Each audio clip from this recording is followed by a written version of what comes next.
Once, long ago, in an ordinary town in an ordinary world, lived another ordinary man. He was completely satisfied with his normal and boring, risk-free life. Of course, that life was never meant to last. On April 8th, he got into a car accident and dealt damage to his frontal lobe. He recovered soon after and was once again living his life normally. He had no worries, and the accident was a one-time thing. Of course, that's only what he thought.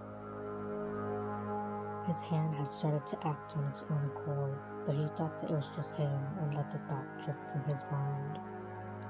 Seeing this, his hand started doing greater and stranger acts. He never realized until he started waking up every day covered in bruises and cuts that he had never remembered having the day before. He started believing that he was possessed and blamed his possessor. He never would have thought that it was his own hand. After some time, he realized that everything the possessor did was only through his right hand, which was his dominant hand. He also realized that his right hand and forearm were the only parts of his body that had never been damaged. He started to realize that it was his hand that was doing things on its own and not a possessor. He visited the nearest hospital where he was sent to a neurologist. He diagnosed his condition as alien hand syndrome. He tried all the cures and treatments that the neurologist had told him to use so that he could rid himself of the syndrome. She said that they were guaranteed to work and that they had worked on many patients before him. Believing this, he took them all. At this point though, the syndrome had gotten too strong and nothing had worked.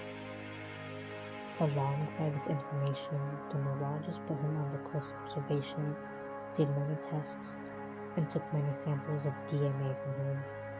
They released him after they had all the information they needed and eventually came up with the cure they believed would work. Hearing this, he was nothing but relieved. But his hand was not. Before he could take the cure and rid himself of it, it took action. It killed him with a simple kitchen knife, the only weapon around, and without much of a struggle. After all, he was a weak man that had lived a risk-free life. It was an easy kill. He died, and his hand did too. His landlord then found him weeks later, angered because he hadn't paid his rent.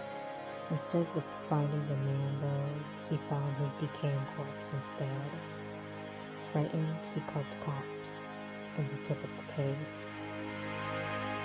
Detectives studied the scene, then handed it off to forensics. It all